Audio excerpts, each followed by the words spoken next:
So here are some of the things that we scientifically know increase the likelihood of a child growing into an adult with narcissistic personality disorder. And real quick, before I get to number one, I hope you also know that narcissistic personality disorder has long been shown to largely be a product of childhood trauma, right? Of course, somebody can be more biologically susceptible to certain mental health conditions, but we have seen over and over again that this is actually largely a product of conditioning, which means it's preventable, which means we're doing it to ourselves. But let me get into number one. Number one is either of these extreme parenting styles. Either the parenting style of my child can do no wrong mentality, meaning that you are conditioning your child from a young age to be entitled because you're failing to teach them empathy, you're failing to teach them accountability or perspective taking, and you kind of take this approach of my baby is literally an angel and everyone else is bad kind of thing, right? So this is the parent who gets the call that their child has done something wrong at school, and then instead of exploring, and teaching, not abusing, teaching their child about like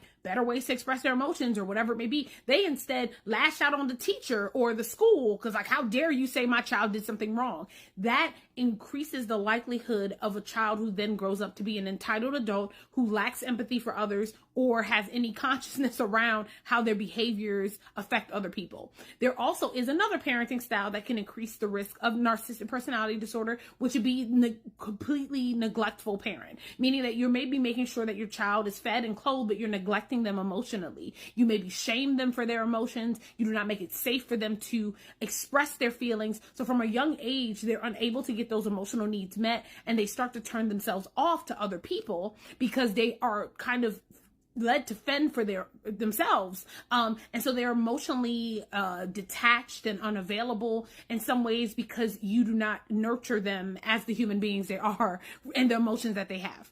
Another thing, number two, that we scientifically know increases the risk of narcissistic personality disorder, and this one shouldn't be surprising, is toxic masculinity. This is the number one reason why we have more male narcissists than we do anyone else. It has nothing to do with the fact that people with XY chromosomes, sex chromosomes, are more likely to be narcissists. Actually, that is not the case. It's that because of people's beliefs around masculinity, they are taking these sweet, innocent little boys who are just as emotional as everyone else because of brain anatomy, because we all have the same structures and parts to our brain, and then you are traumatizing them from a young age and stripping them of their humanity and shaming them for their normal human feelings and teaching them toxic masculinity. So then they grow up into these emotionally unavailable men who have zero empathy for anyone, who see other human beings as objects in which to meet their